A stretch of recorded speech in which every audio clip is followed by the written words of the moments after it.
வெங்காயம் நம்ம நறுக்கி வச்ச வெங்காயம் 2 போட்டுக்கிட்டு, உங்கள்கிட்ட சின்ன வெங்காயம் இருந்துச்சுன்னா 2 சின்ன வெங்காயம் போட்டுக்கோங்க.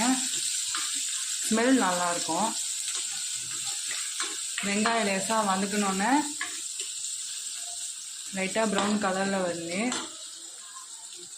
நெக்ஸ்ட்டு உப்பு கொஞ்சம் போட்டுக்கின்னு, சீக்கிரம் வதங்கணுன்னா உப்பு லைட்டாக போட்டுக்கோங்க.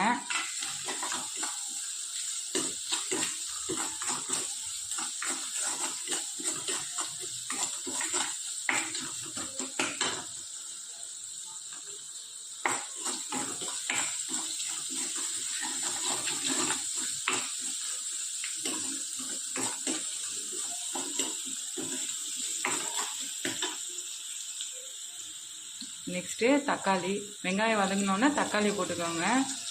சின்ன சின்னதாக தக்காளி, ஒரு தக்காளி மட்டும் நாங்கள் எடுத்துருக்கோம். இப்போ தக்காளி நல்லா வதவுன்னு ஒரு பச்சை மிளகாவும் போட்டாச்சு.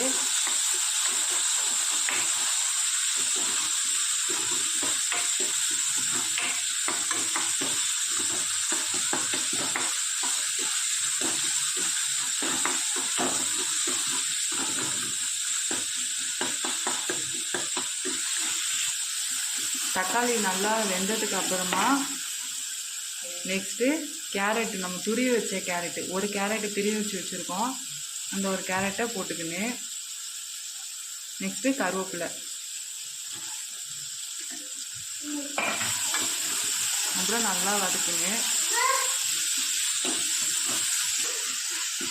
கேரட்டு நல்லா வதங்கினதுக்கு அப்புறமா நம்ம கட் பண்ணி வச்சுருக்க வெண்டைக்காய், நீங்கள் பெருசாகவும் போட்டுக்கலாம், இப்படி சின்னதாகவும் போட்டுக்கலாம், நம்ம இஷ்டம்தான். இதெல்லாம் லேசாக நல்லா வதங்குங்க, லைட்டாக வதங்கினா போதும்.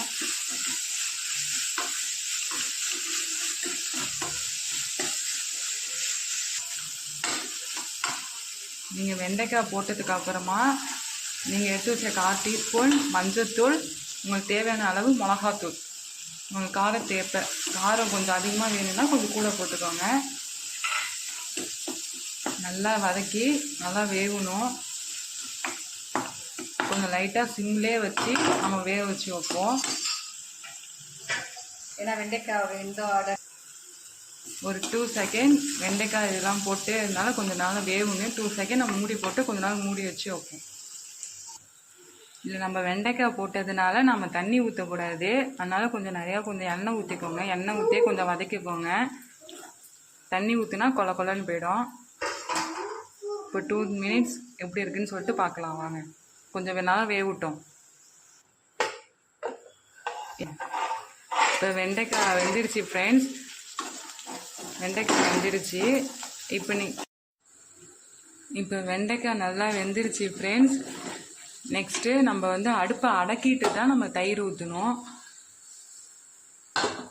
இப்போ நம்ம 2 கப் கெட்டி தயிரை எடுத்து வச்சுருக்கோம். இப்போ இது நம்ம அடுப்பை அடக்கிட்டோம். தயிரை ஊற்றுவோம். தயிரை ஊற்றி கலக்கிங்க. அடுப்பை ஆன்ல வச்சுட்டே ஊற்றாதீங்க, அடுப்பை தரைஞ்சி போயிடும் தயிர்.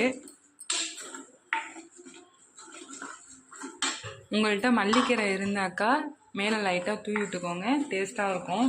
இஞ்சி இருந்தாலும் லேசாக நீங்கள் துருவி போட்டாலும் ஸ்டார்டிங்கில் டேஸ்ட்டாக இருக்கும். இப்போ அவ்வளோதான், முடிஞ்சிச்சு ஃப்ரெண்ட்ஸ். இந்த ரெசிபி உங்களுக்கு பிடிச்சிருந்தா நீங்களும் வீட்டில் செஞ்சு பாருங்கள். அப்புறம் லைக் பண்ணுங்கள், ஷேர் பண்ணுங்கள், கமெண்ட் பண்ணுங்கள். அப்புறம் சப்ஸ்கிரைப் பண்ணிவிட்டு பக்கத்தில் உள்ள பெல் ஐக்கான்